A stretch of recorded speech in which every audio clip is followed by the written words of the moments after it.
Never waste a good crisis. And when it comes to the economic crisis, don't waste it when it can have a very positive impact.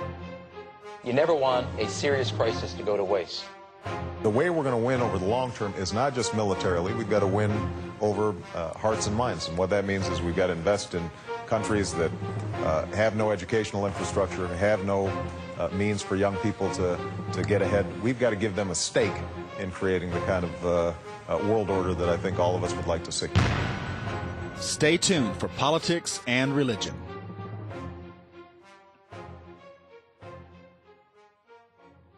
Well, as of January the 1st, a new law went into effect in Ireland. It's a blasphemy law. You can actually be fined 25,000 euros if you're found guilty of committing the sin or the crime of blasphemy. Now, there's a certain group in Ireland that is challenging this law.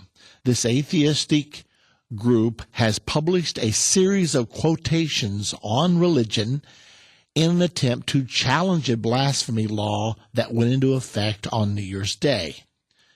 The 25 blasphemous quotations include the words of Jesus, Muhammad, Mark Twain, Salman Rushdie, and Bjork.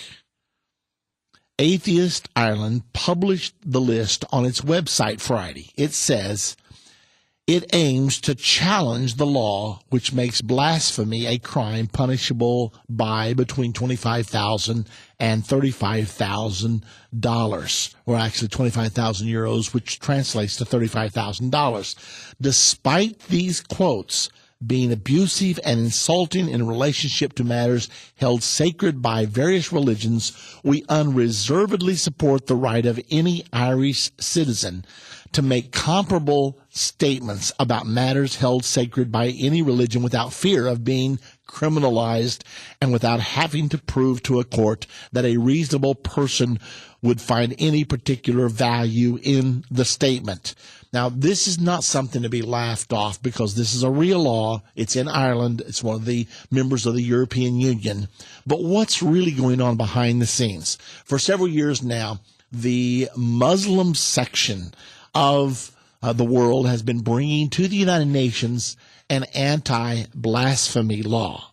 Their goal is to thwart criticism of Islam. A lot of this grew out of the cartoons that the Danish cartoonist published at the time, but they don't want anyone to be able to say anything against Mohammed or Allah. And really, Ireland is dominated by Roman Catholicism. However, the Catholic Church would prefer to quiet criticism religiously. So the belief is that we have to pass laws to bring about religious harmony on earth. There's a term today called interfaithism, and that is the belief that all religions are equal, they are equally valid, and should therefore be respected.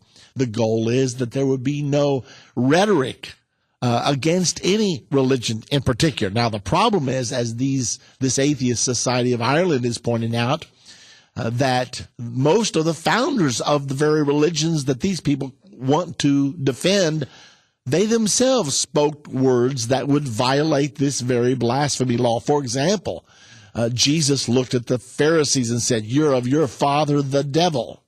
He's a liar from the beginning, and you're the children of the chief liar." I mean, Jesus was very stringent in some of his rebuke to the false religiosity of his particular day. And many other spiritual leaders have done the same because, it's impossible for two exactly opposing statements to both be right. And yet we're living in a day when everyone says, well, nobody knows the truth for sure, therefore your truth may not be my truth, but I respect your truth, even if it directly violates my truth. It's that kind of double speak that we're getting very, very good at in this day. The bottom line is this. Jesus Christ did teach, you shall know the truth shall set you free. Now, I do believe that true Christians, their conversation will be a controlled conversation, that they will not be mean-spirited, because the very essence of Christianity is love your neighbor as yourself. However, at the same time, speaking the truth straightforwardly can be the greatest expression of love there is. If you or I convince a person they're saved when they're not saved, we sentence them to an eternity without God. Is that love? Is that tolerance? Or is that criminal neglect? This blasphemy law, you can look for more of this to be passed in other nations, because it's the wave of the future. The Bible talks about a time coming when you will have to be very careful what you say, or else you will be arrested for your religion. Well, it's already begun in Ireland, January the 1st.